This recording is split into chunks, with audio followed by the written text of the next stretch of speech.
Welcome to the Crane Bag Podcast. I am Jay Leeming. This is the Iliad, Part 12. What's going to happen next? I gotta know. Well, let's find out.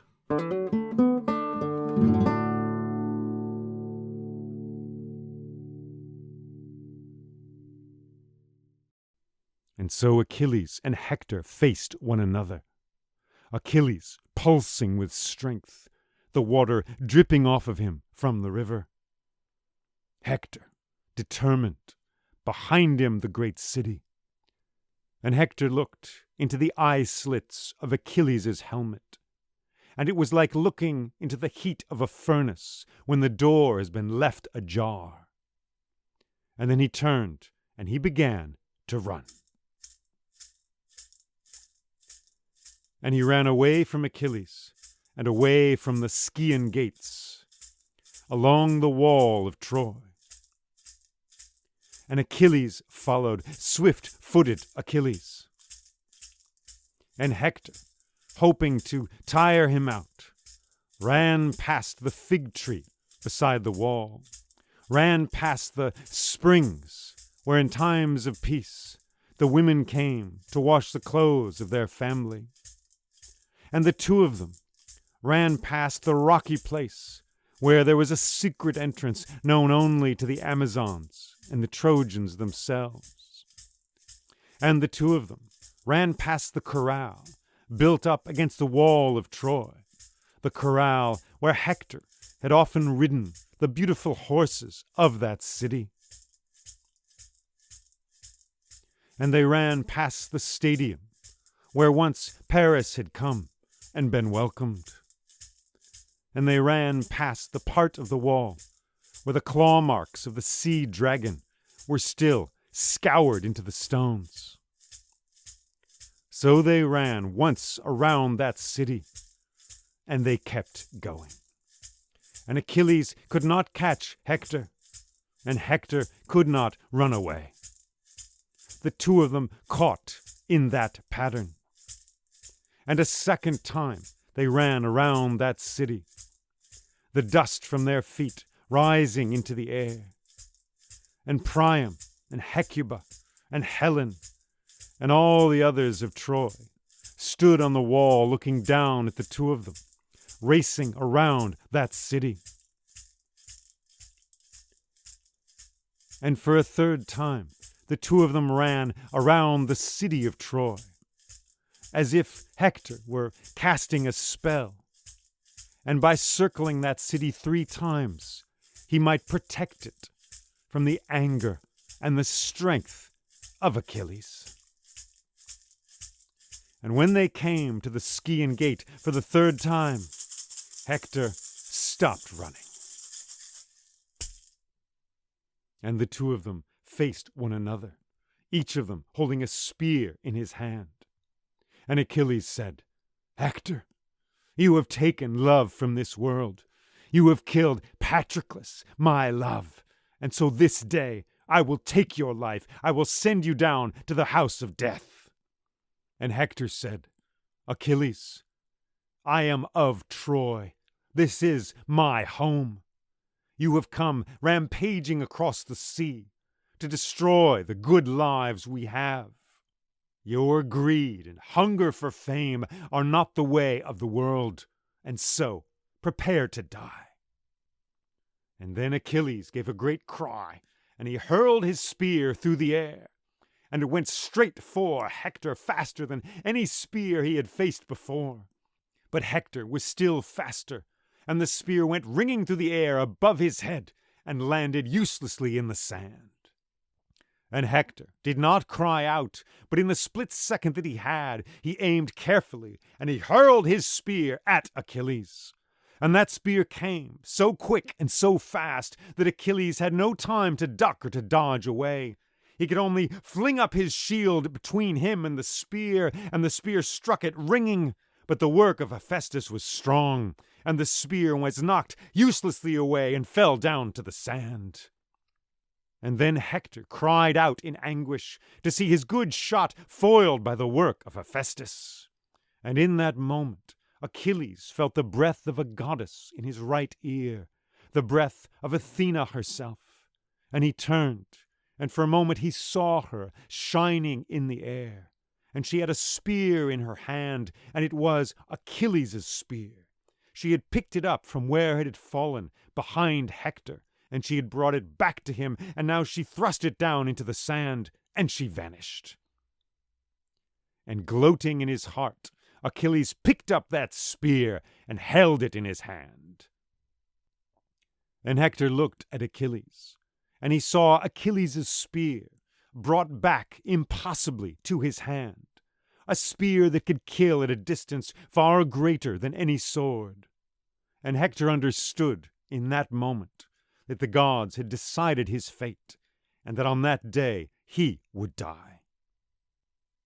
But Hector did not shrink back or run, but in that beautiful and eternal moment he unsheathed his sword, and he rushed upon Achilles, rushed upon him like an eagle falling from the sky to kill a rabbit it sees in a field below.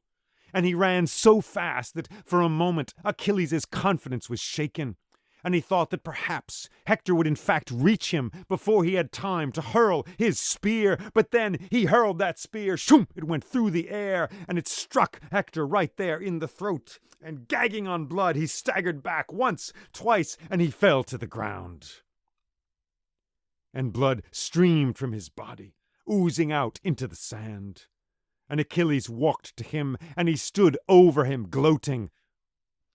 And Hector spoke, the weak words coming from his bloody mouth, and he said, "Achilles, the gods have decided this, not you or I. The gods have decided our fates. And be not proud, for soon you too, I think, shall be taken down to the house of death. But let us agree on this. Please, have mercy on my body and my family.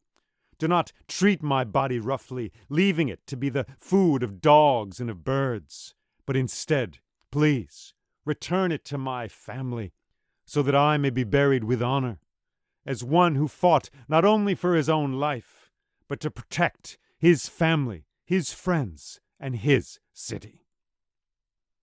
And Achilles looked down at him and said, "No, no!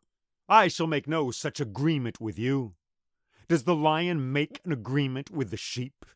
Does the storm make an agreement with the sailors, which it sends down into the underworld, drowning in the waves, going to the house of death?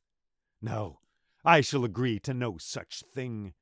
I wish only that I had anger enough to carve your living heart from your body and devour it raw before your own family. I shall treat your body as I wish, leaving it to be the food of dogs and of birds, so that you, unburied spirit, may wander this earth forever as a lonesome ghost without a home." So he spoke, and Hector, hearing these words, with his dying breath, said, "So, Achilles, now truly I know you for what you are." And then darkness clouded his eyes, and death took him. And Achilles gave a great shout, and all the Greek army answered him, a great shout of victory that went ringing up into the sky. And the Trojans heard this, and they saw what had happened down there before the gates of the city. And Priam and Hecuba began to weep and to shout and to cry, and great moans of despair went up from that city. And then Achilles, taking hold of Hector's body, like a lion, he pulled it from the gates of the city to his chariot. And he stripped the armor from him and placed it in the chariot. And with his sword he cut holes in Hector's ankles, and he ran leather straps through those holes, and in this way he fastened Hector's corpse to his chariot. And he leapt onto that chariot, and he urged his horses on, Xanthus and Balius, and those magic horses went galloping around the city. And behind that chariot Hector's body bounced and throbbed, his long hair cast down into the dirt. So 3 times Achilles drove his chariot around the city of Troy, dragging the corpse of Hector behind him, urging his horses on. And everyone high up on the walls of Troy looked down to see Hector treated in this way, dishonored, disfigured, all their hopes for life and protection dragged through the dirt. But Andromache, the wife of Hector, was not standing on the wall of Troy with the others. She was inside the palace, standing at her loom, her flashing fingers holding a golden shuttle, moving it back and forth, bringing radiant pattern to the beautiful threads of a tapestry. She had just ordered her handmaids to prepare a bath for Hector, a warm bath, so that when he returned from the battlefield, all the pains and injuries he had suffered would be eased and healed by the waters of that bath. But as she worked, suddenly she heard that great cry of sorrow coming from the walls of Troy, and the golden shuttle fell from her hands to the floor, and she staggered backwards and she fell. For a moment she stared into the distance, listening intently as those cries of sorrow came through the innocent air. And then, trembling, she stood up, and moving in a dark dream, she put one foot in front of the other, and she began to walk. And she walked away from her loom, and through the palace, and along a high pathway cobbled with stone, until at last she came to the wall, and she saw Hecuba and Priam shouting and weeping, and fearful in her whole body now, but unable to stop, Andromache walked to the wall, and she looked down. And there she saw her husband Hector, slain and dishonored by Achilles, his corpse dragged behind Achilles' chariot, his long hair flowing down into the dust. And seeing this, she cried out and began to weep, and she staggered backwards and fell to the ground. And as she wept, all of Troy wept with her. But Achilles, after he had driven his chariot for the third time around the city of Troy, was dismayed to see that in fact the corpse of Hector had not been destroyed or disfigured in any way, for the god Apollo, the healer, had preserved Hector's body. So, in a rage, Achilles turned his chariot and urged his horses on, driving that chariot back to the camp of the Greeks. And when Achilles pulled up beside his tent, all of the Greek soldiers surrounded him, cheering and shouting with joy at his victory. But still Achilles remained apart, as though he were made of fire, as though he were the god of war, Ares himself. And he strode away from his chariot and his tent, and he walked to the place beside the sea where Patroclus' body lay. And as everyone cheered and shouted behind him, Achilles threw his arms around the body of Patroclus, and he put his face down on his chest, and he wept.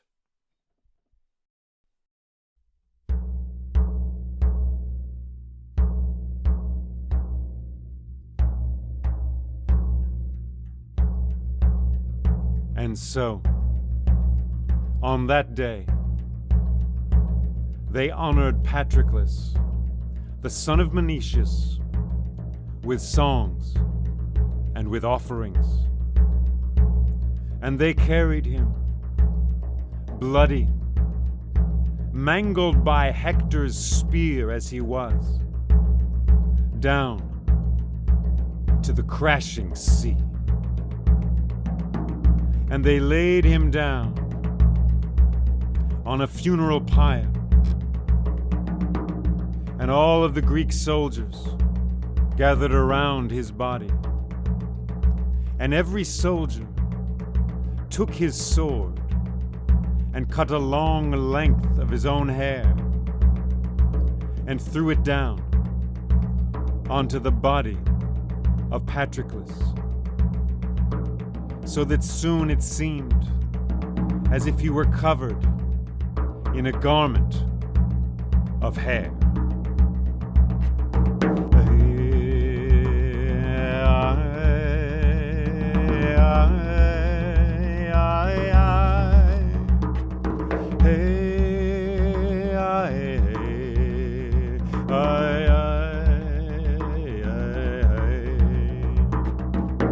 And they poured wine onto that funeral pyre, and the blood of many animals. And Achilles spoke, praising the deathless gods, praising Patroclus. And then he lit that funeral pyre, and the flames crackled up, devouring Patroclus, who had once known love and life.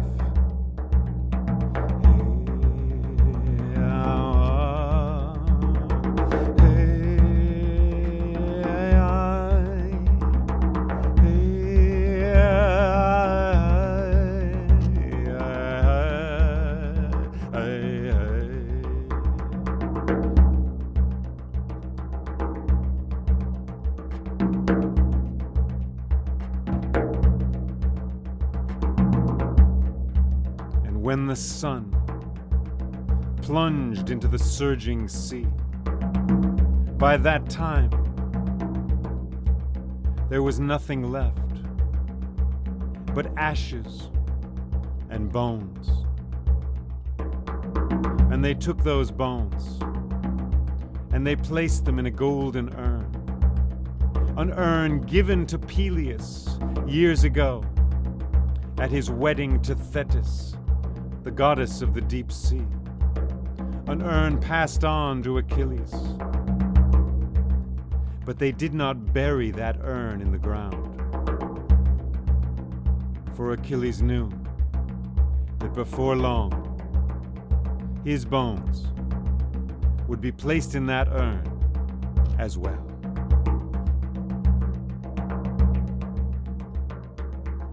And so on that beach, Achilles wept in the darkness beside the embers of that fire. But in the center of the Greek camp, on the chariot of Achilles, the body of Hector lay, unmourned, unburied, covered in blood and in dust.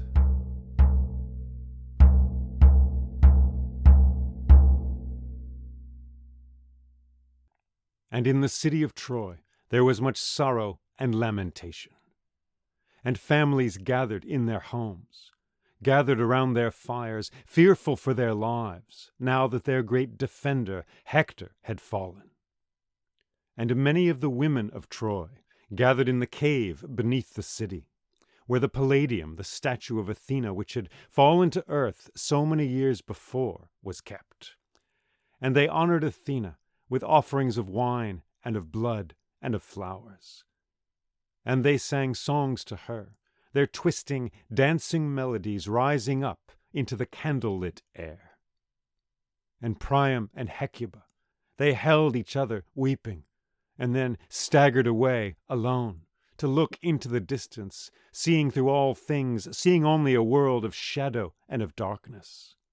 And when the sun finally plunged beneath the surging sea, Queen Hecuba found herself in the garden of the palace, staring at flowers, but not seeing them.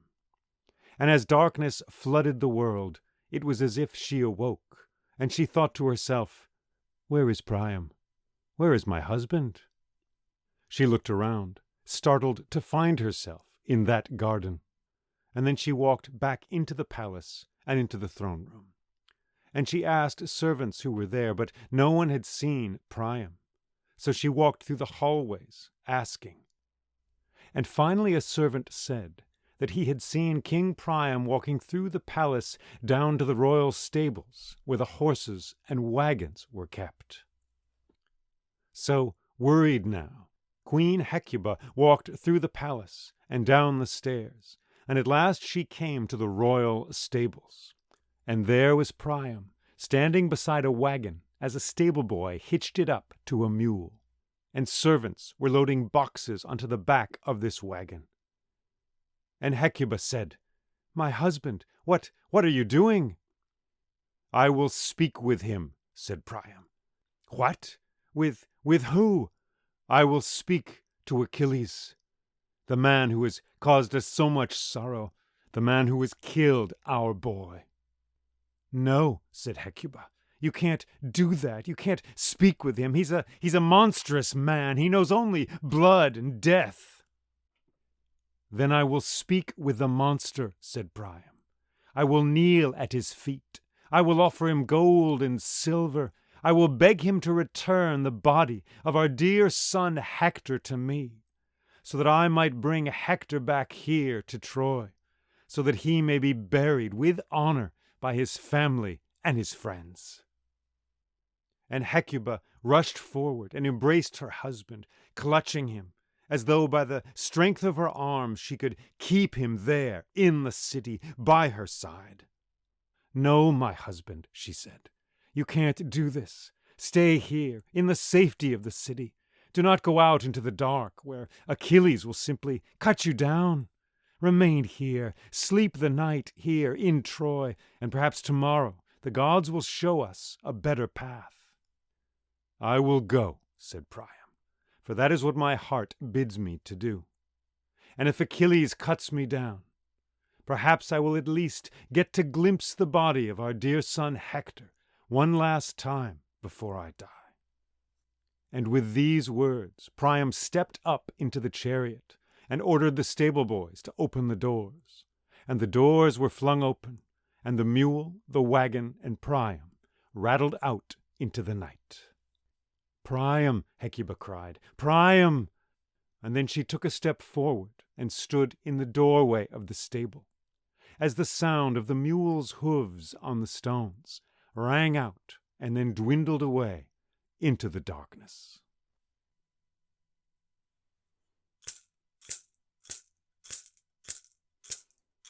So Priam, king of Troy, drove that wagon through the streets and to the Scaean gates.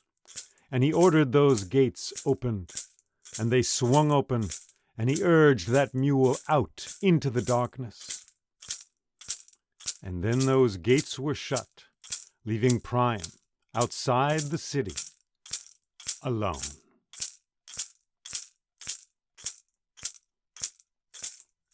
So he rode across the field of battle, a place where so many had died, where his own son Hector and all his other sons had been killed by the Achaeans. And he thought for a moment that the land beneath the wheels of that wagon would cry out, so filled with ghosts as it was. But there was no sound, only a little wind in the grass. And so, as the circling stars shone down from the sky above, Priam drove that wagon towards the great river Scamander.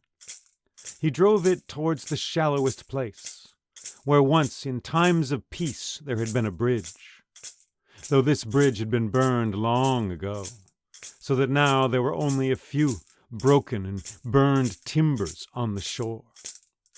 And he urged that mule on, and the wagon went splashing into that river.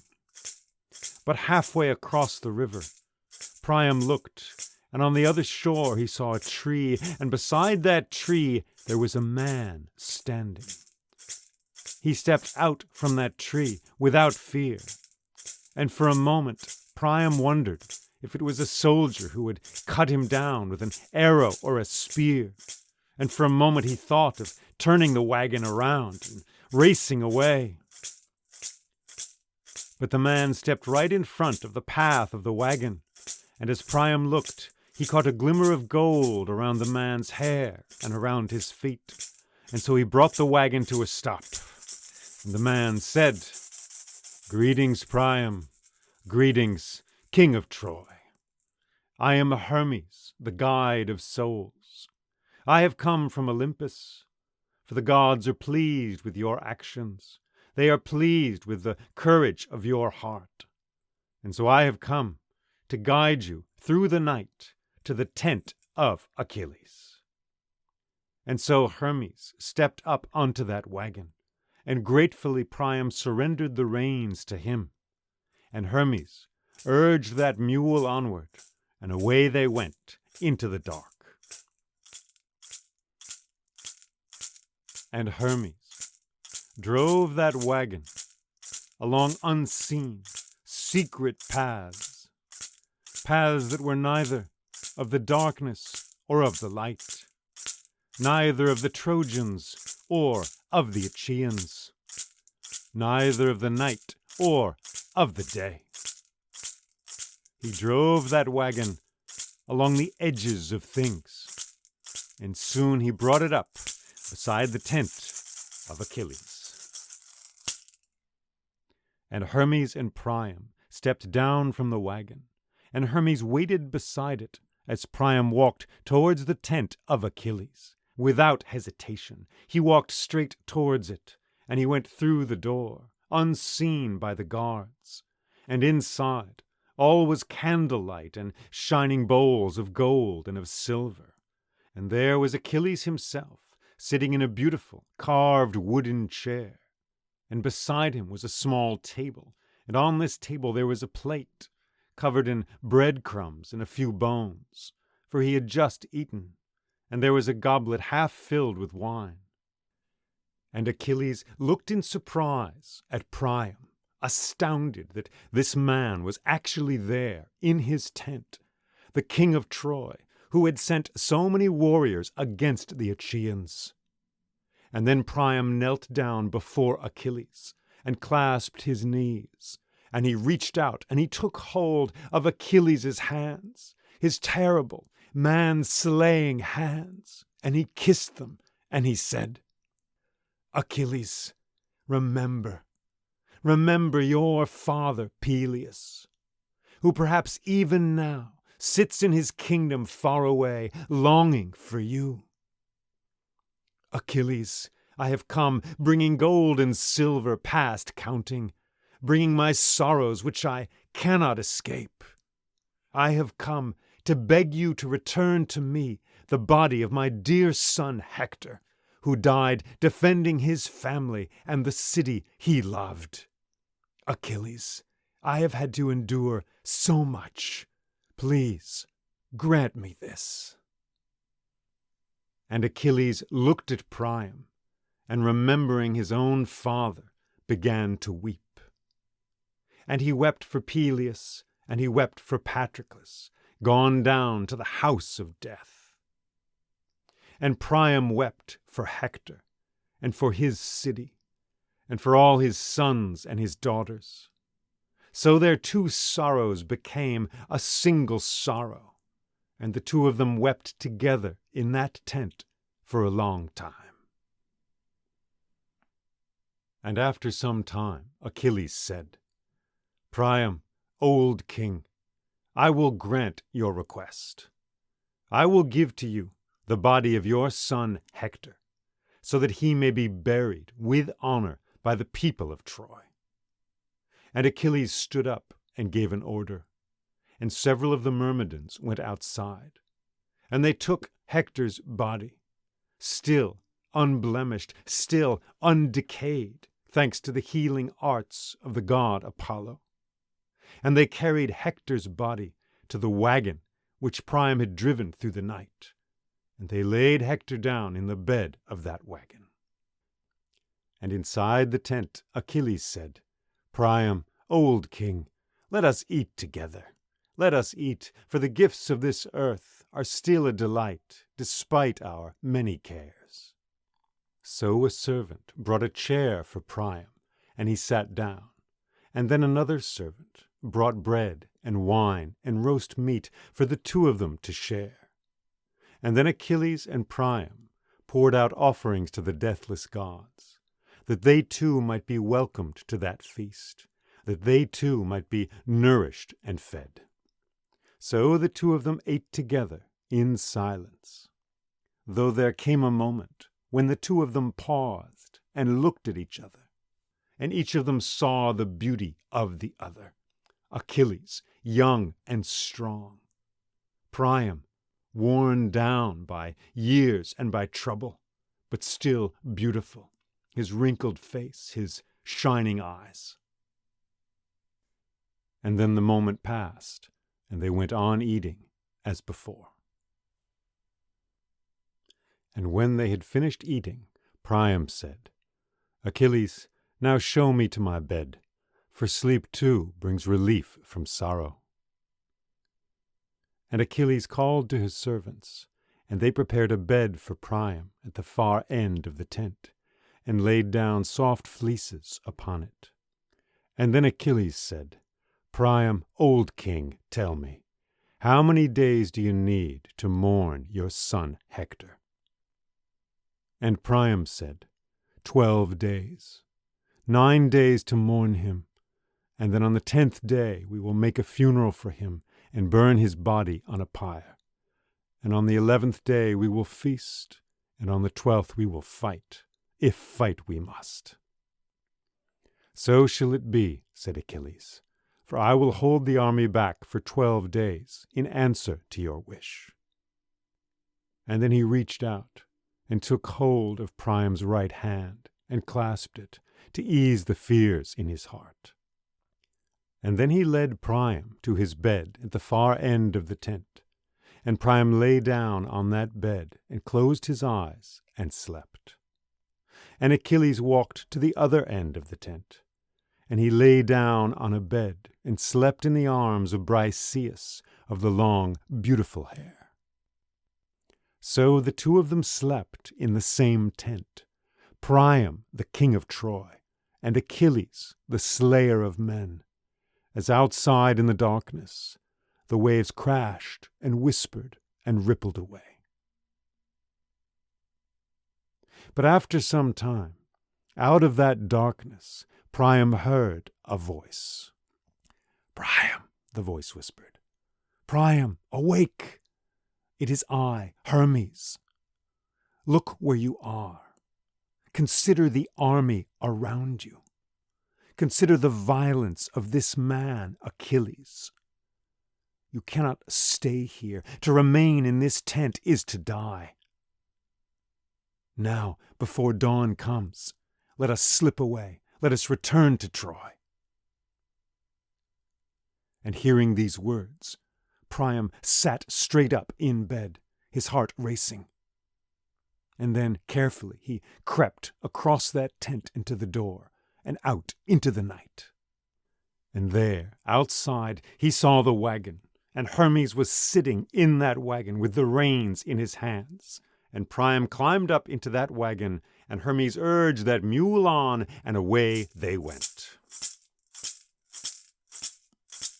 And once again, Hermes drove that wagon through the Greek camp, moving along unseen pathways, secret routes known only to the gods.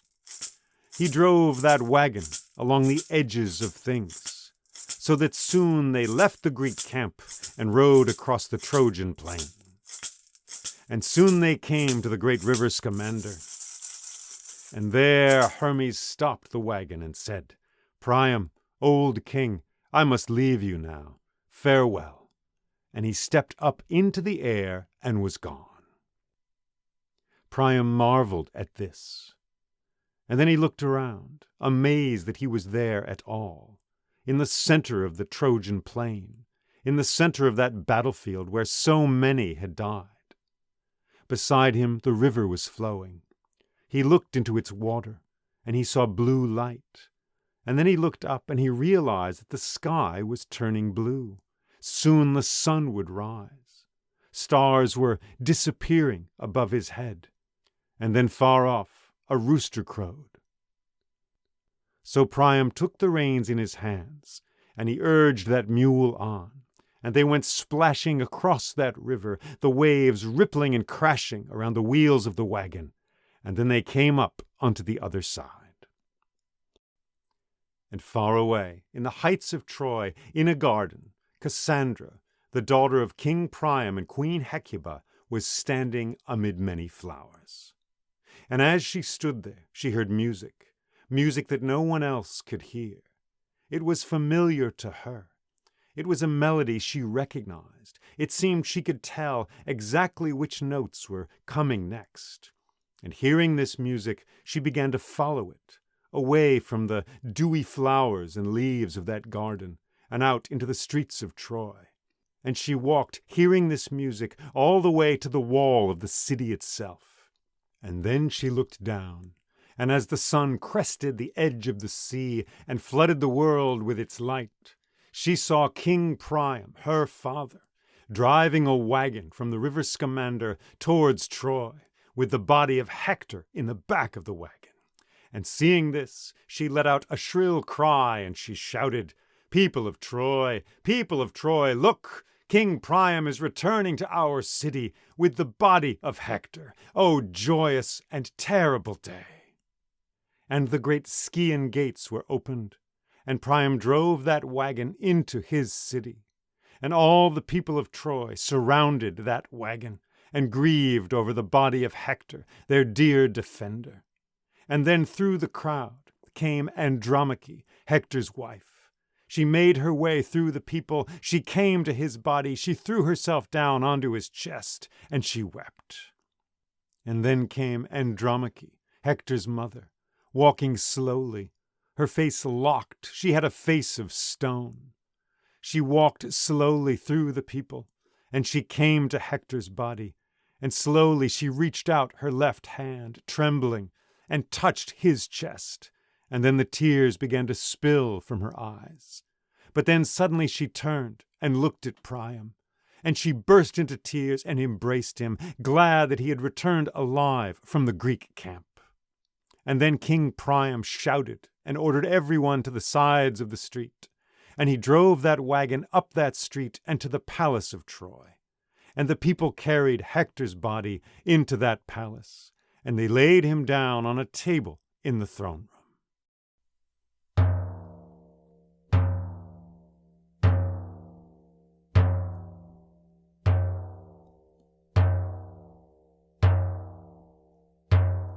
And so, for 9 days, Hector's body lay on that table in the throne room of the palace. And all of Troy mourned for him. And during that time, workers went up onto Mount Ida and gathered wood from the forests and carried it down and piled it outside the walls of Troy. And on the 10th day, they built a great funeral pyre outside the city. And they lifted Hector's body up from that table and carried it through the streets of Troy. And all of Troy was in those streets. Children holding their parents' hands, old men and old women, carpenters and weavers pausing in their work, everyone watching in silence as they carried his body from the palace and through the streets and out the Scaean gates.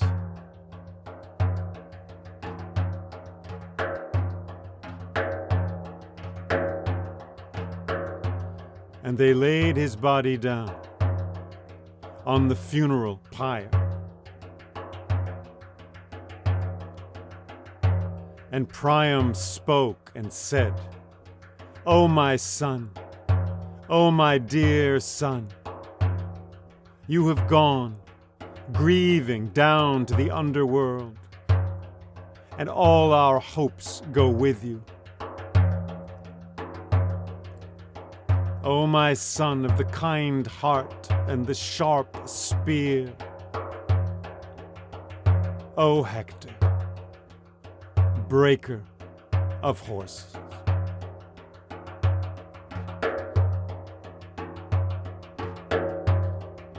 And Andromache spoke and said, O my husband, O dear Hector, what is to become of me? Now that you are gone, I shall live out my life as a slave for some greedy Achaean king, grubbing my way through the days, sharing his bed.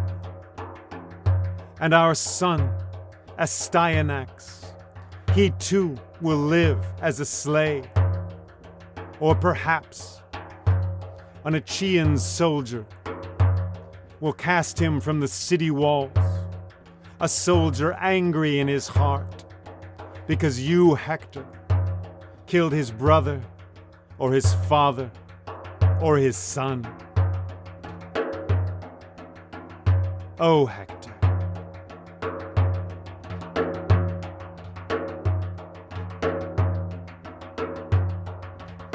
And Hecuba spoke and said, O my son, you were always so kind. Always you had an open and generous heart.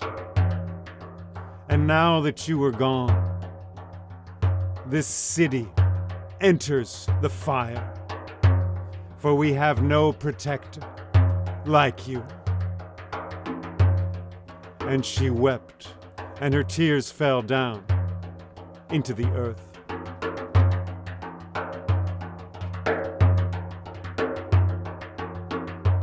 And Helen spoke, and she said, O Hector, you, alone among all of the Trojans, never had a sharp word from me, never cursed me. I, who have brought so much ruin to this world. Always you sheltered me with a word or a glance. I, Helen, born in a distant land, mourned for you, dear, dear man.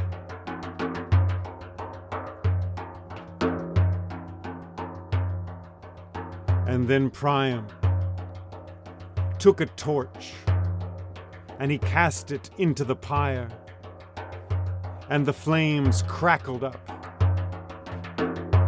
devouring Hector's body. And all day the smoke rose, and all day that fire burned.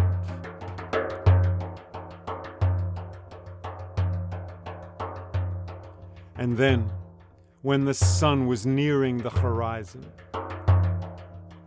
weeping, they quenched that fire with sparkling wine.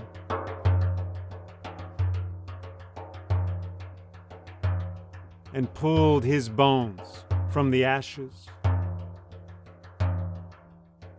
and they wrapped them in a purple cloth.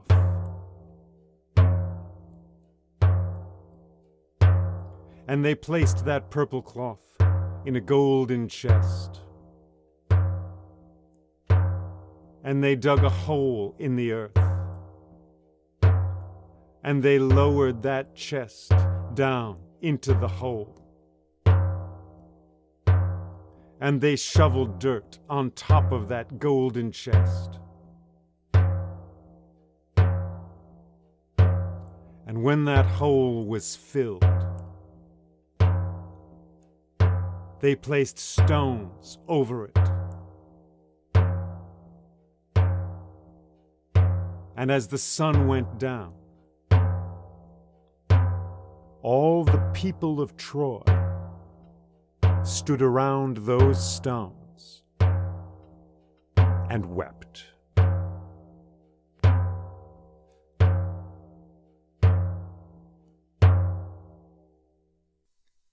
And in this way, they buried Hector, breaker of horses.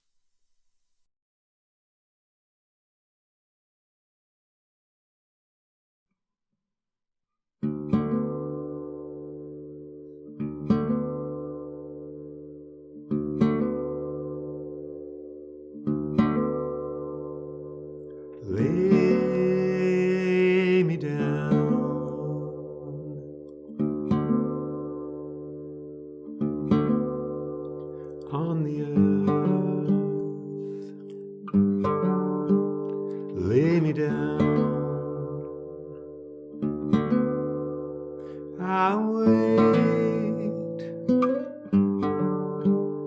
for you. Sail away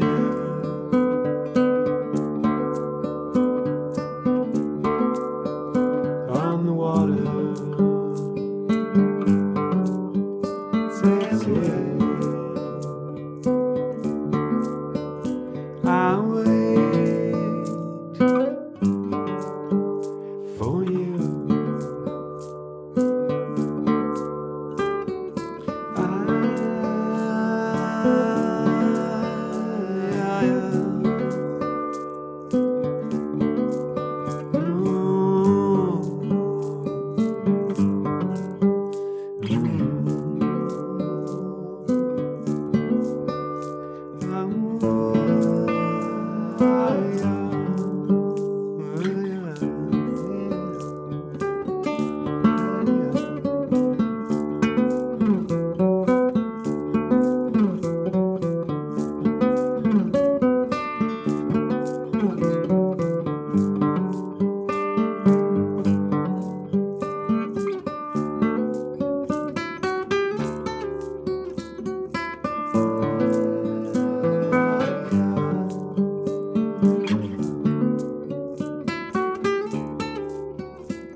Lay me down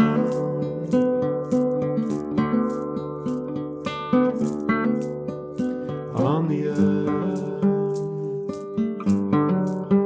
Lay me down.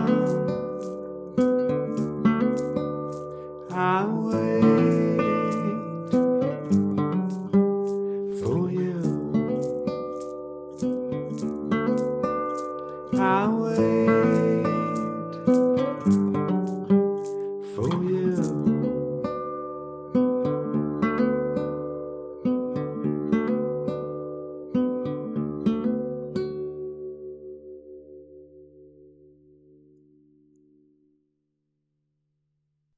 Where do you find yourself in this story? If it were a landscape, where would you go in this story? Where does it feel right for you to sit down?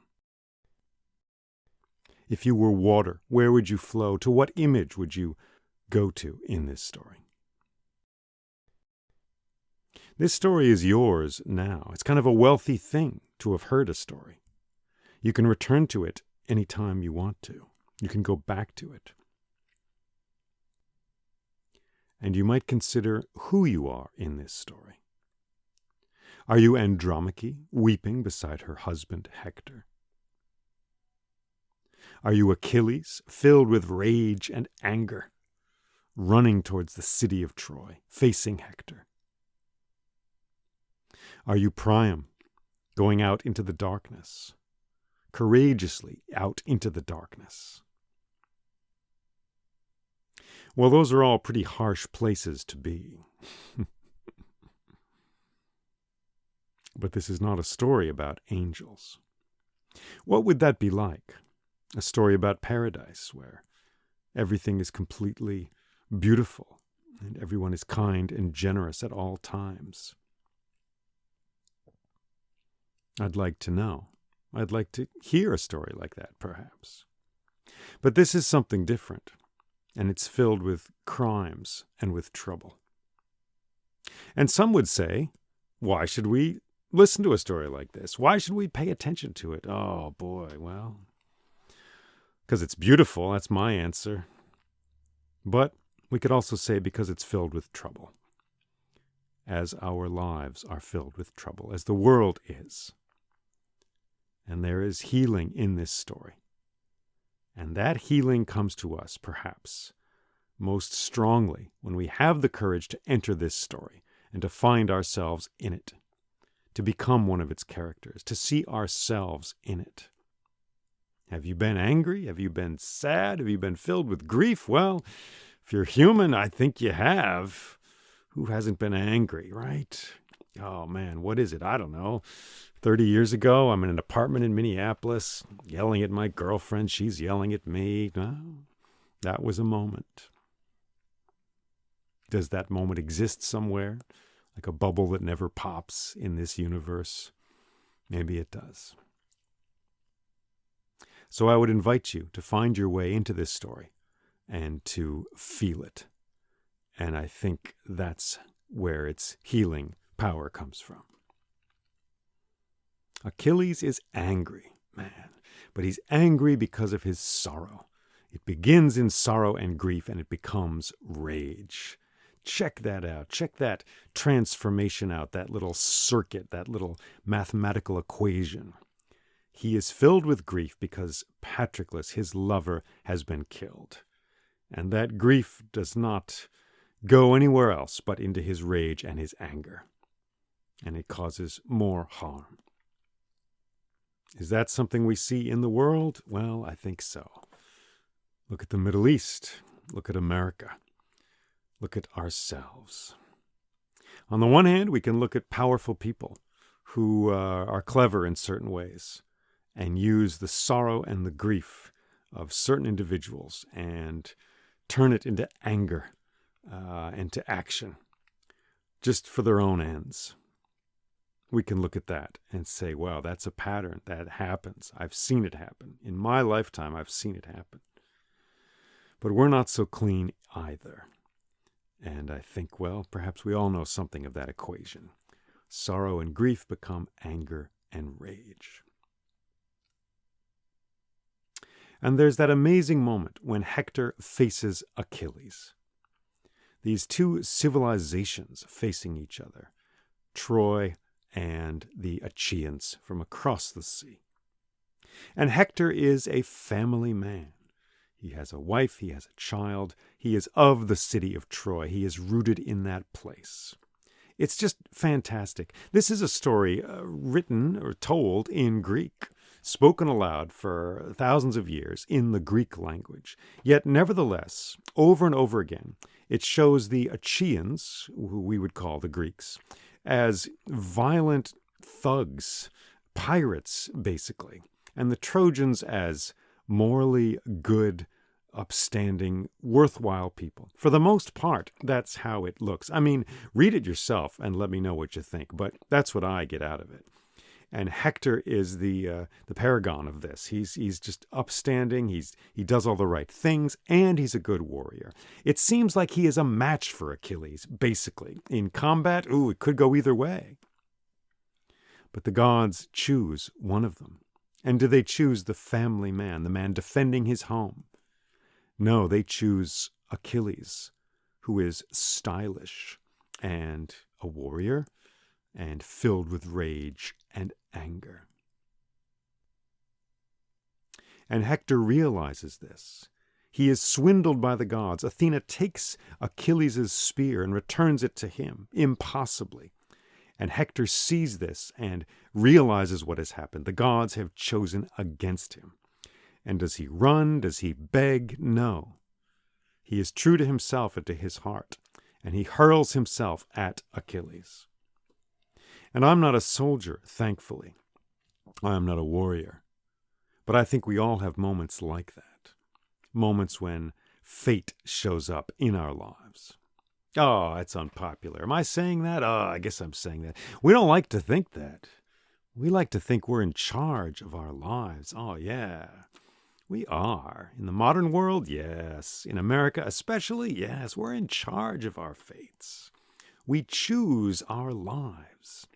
I come from basically white, liberal, middle-class America, and that's one of our cherished myths, one of our stories. I mean, it's not just that demographic, but it's loud and large in my upbringing. Your fate, your life is yours to choose. You can be whatever you want. You can be president, right? That's the American dream. There it is.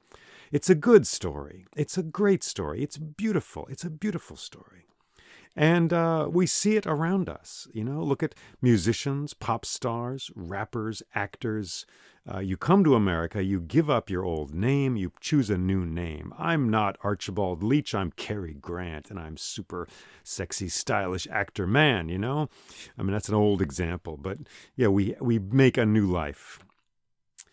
That's a true story. It's a good story. But I think an equally valid story is that we are given things that we just have to deal with, and we cannot escape them.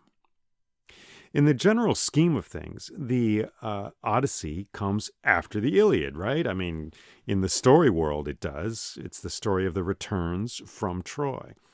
But also, scholars and thinky type people in general believe that's how these stories came to be. You know, the bard, whoever that was, told the first story, the Iliad, and then the Odyssey later.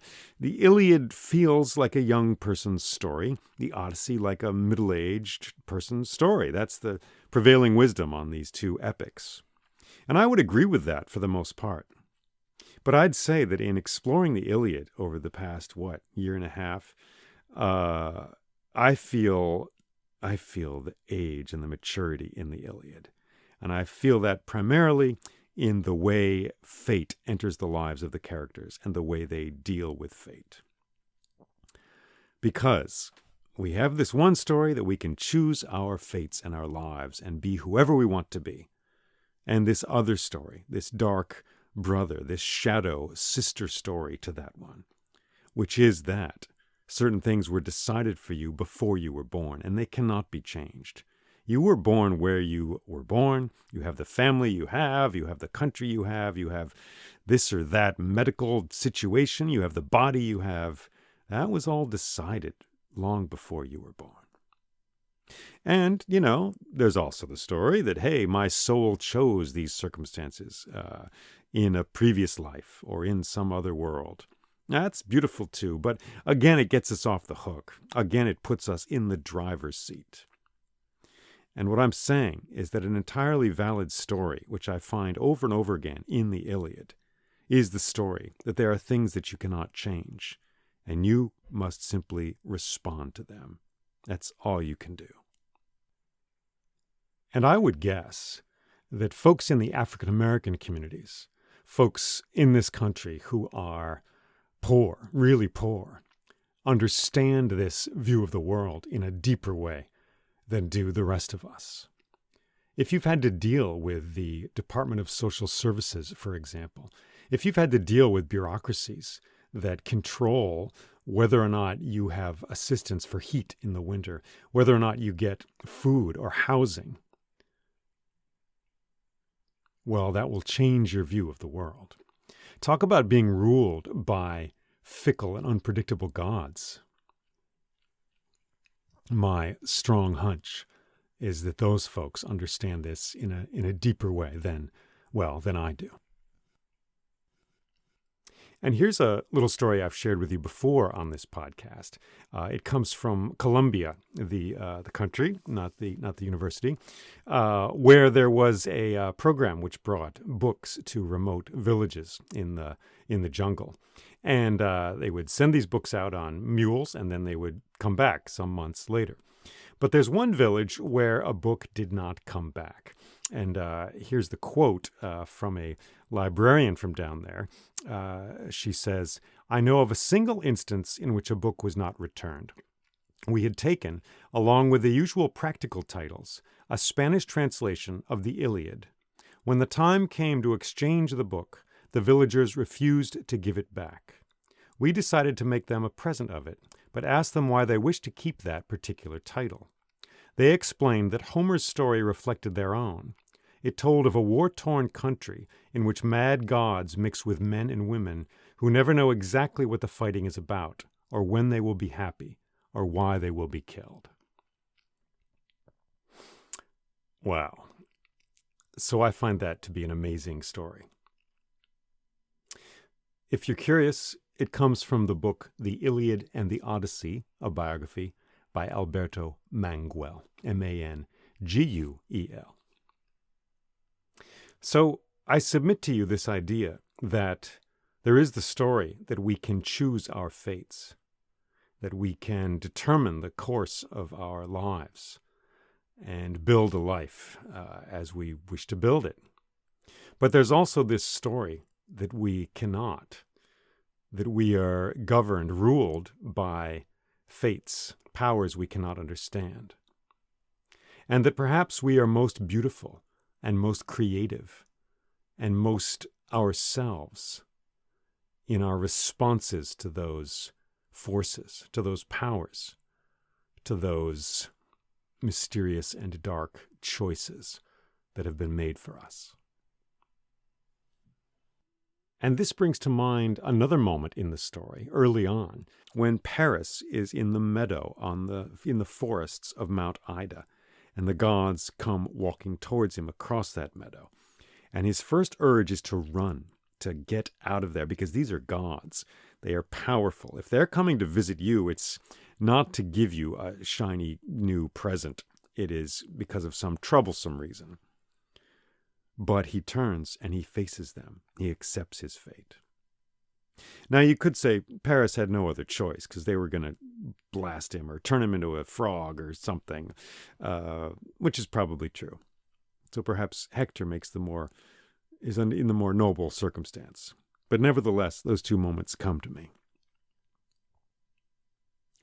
Because that's what I'm feeling in this story over and over again, is this wrestling with fate. And real life, I don't know. Do you want real life? Oh, man. I don't know. Here I am. I'm 56. I'm in the attic of my house in winter. Did I make this life? Yeah, sure. Was it made for me by other powers? Sure. They're both true. They're both true. And we get this tremendous moment, another moment of choice in this story, when Priam decides to beg from Achilles, decides to go to Achilles and beg him to return the body of his son Hector. You could chart this whole story based on the moments of choice that occur and the moments of just complete, surrender that happen as well. But this is a moment of choice. He goes into the dark beautifully, courageously. And he's guided by Hermes, who is the guide of souls, who shows up in other Greek stories and Greek myths, often guiding the souls of the dead to the underworld. He has that function in the Odyssey when the suitors are all killed by Odysseus. They all go to the underworld, and Hermes is the one who brings them there. Hermes also goes to fetch Persephone in the underworld when Zeus wants her to be released. So that's his function in the universe, is to help the traveler. In particular, the traveler who's going to the world of death, who's crossing the worlds. And Priam's journey is very much like a descent into the world of death. He crosses a river, just as there is a river in the underworld. He's guided by Hermes, and he goes to see the Lord of Death, basically, which is Achilles, who has taken life, just as Hades takes life. It's magnificent. And the two of them, there in that tent, their sorrows become a single sorrow. This is a story filled with violence, and for a moment it's almost as if it's all redeemed, because there's a truth there which is new to this story, a truth that the suffering of the Trojans and the suffering of the Greeks is the same suffering. The Ukrainians and the Russians, the Palestinians and the Israelis. And then we have this marvelous moment of a different reality when Hermes awakens Priam in the night and tells him that, hey, we got to get out of here. So we have this moment of connection, this beautiful moment of connection and of grief, finally, which is very real and is nourishing and seems to heal so much in this story. But at the same time, we never quite lose our grip on the order of things, the way things are. And Hermes wakes Priam up to that and is like, look, that was beautiful, but you got to get out of here. Look where you are. You're the king of Troy, surrounded by the Greek army. Let's get real. We got to get you out of here, or you're going to be killed. So I find that marvelous also. It's another truth. And the fact that these both can live in the same story is wonderful and seems very real to me, very true to life. And then we get the funeral, the second of the two funerals in this part of the story. And perhaps that's what we need most, That's where the grief should go, into the ground, into something beautiful, into song, into something creative that honors that life of the one who died. And what else do I have to say? Well, my only other note on this story is just a kind of a behind-the-scenes note. That, I mean, as a storyteller, I'm not reciting this. I'm not reading anything I have written or that Homer wrote or anybody else. I just memorize the events of this story and then I relate them. Usually I do that on a stage or in a classroom or wherever.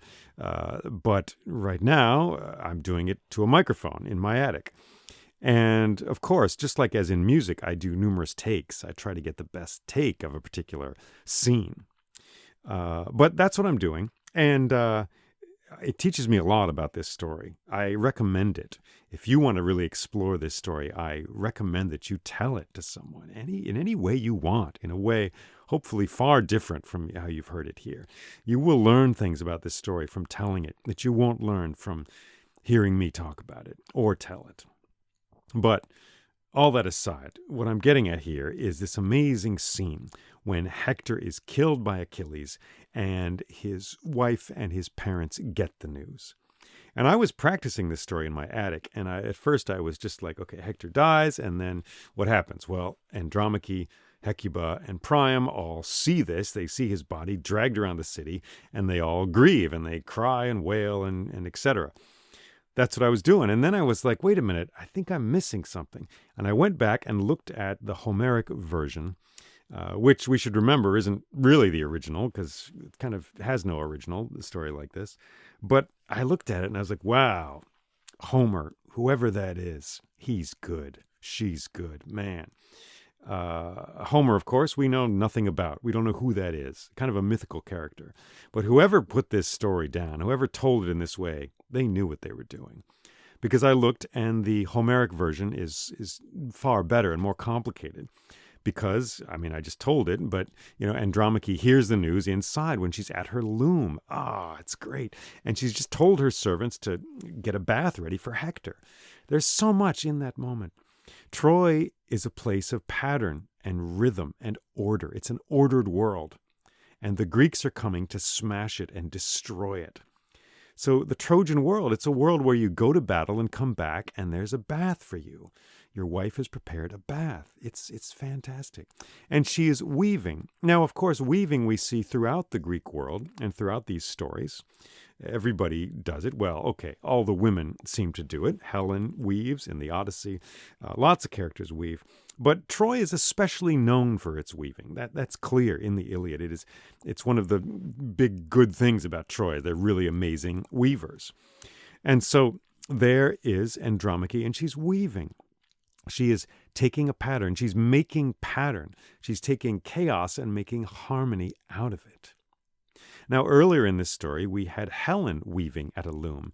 And what was she weaving? She was weaving images of the battle, taking this bloody event filled with chaos and death and putting it in an orderly fashion on a tapestry, weaving it into her loom.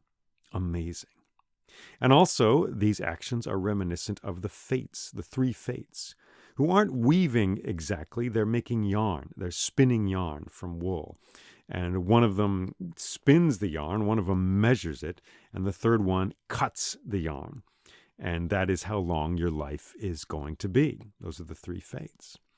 So all of those moments come together for me in this moment of Andromache at her loom, hearing the news that her husband has died. Well, not really the news. She hears the cries and the sorrow, and she knows what happens. And she drops the golden shuttle to the floor. Wow. So in Helen, we saw her action of taking these chaotic events and making orderly, beautiful pattern out of them. But now it is as if an event has happened which does not fit onto that tapestry. It disrupts the very making of pattern. Chaos will rule the day, it seems to say. She drops the shuttle, this tool by which she has brought order to her world and to the world around her. And she falls into grief, of course. And I guess the question is, have you or I ever felt that way? Have we ever experienced an event which was just beyond the patterns of life as we had previously understood them, which could not be assimilated into our beliefs, our expectations, our ideas about the world? Has that ever happened to you or to me? For me, 9/11 comes to mind because I lived through that and was living in New York at the time. It was a shock and it was inconceivable. Well, something to ruminate on in this story. And of course, Hector will be buried. He will be burned, and then his bones, let us not forget, will be wrapped in cloth and put in a golden casket. A cloth woven by, presumably, the women of Troy. And the last thing I would add to this constellation, this grove of trees, this bunch of thoughts about cloth and stitching, is that in the ancient Greek world, the individuals who would recite and perform the Odyssey and the Iliad, among other stories, were known as rhapsodes, rhapoidos. And even in the past, no one was quite sure about the origins of that word. There's two theories. One is that it comes from rhapto, to sew, and the other that it comes from rhapthos, staff, wand, or stitch, or rivet. So in both cases, we have sewing and stitches together. And etymologically, the rhapsodes who would tell the stories, perform the stories of the Odyssey and the Iliad, were known either as the ones who hold the staff, because they often did hold a staff when they told their stories, or the stitcher of songs. The stitcher of songs. And think about the Grimm's fairy tales and how much sewing and weaving there is in those stories. A story is often known as a yarn. And to be a storyteller is to be a stitcher of songs. All right then. May this story sit well in your hearts. May its images nourish you. May they be good medicine. May they feed you and inspire you. Thank you for listening to this story. Thanks also to all those who have supported this podcast. I couldn't do it without you. These stories are available free. There's over 160 episodes now, which is a pretty cool thing, honestly. Hey, all right, yeah. And I'm grateful for that. So thank you to everyone who has been able to help with that. If you're able to join them, please do so. You can do that by going to that thing called the internet online. Patreon.com/storyjl. Patreon.com/storyjl. And it's all right there. Fate and choice. Did I choose this setup, the internet, the computer, all that? No. If I had my wishes, there'd be a yurt at the end of my block. And there'd be, 50 people in it every week, every night in the winter, and then not in the summer maybe. And I'd tell stories in there. That would be lovely. And there'd be another one I'd go to a little further off, That's the fantasy. But instead, well, we got the internet. And sometimes it's kind of a drag, to be honest, but it can also make good things happen. And so I guess this is my choice to use it to tell stories. And I am thankful that you are listening to this story. You can support this podcast via patreon.com/storyjl. The internet is not a cloud. It's a real realm of wires and computers and machines owned by corporations, lest we forget. And as part of that world, I need to pay some money to make this podcast happen and to get it out there. So if you can support this podcast, that is of great help to me.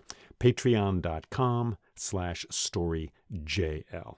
Also, as a member of my Patreon community, you get free access to online tellings of stories, which I do pretty regularly. And thanks to all those who have already supported this podcast. I very much appreciate it. Thank you for listening to this story, and take care.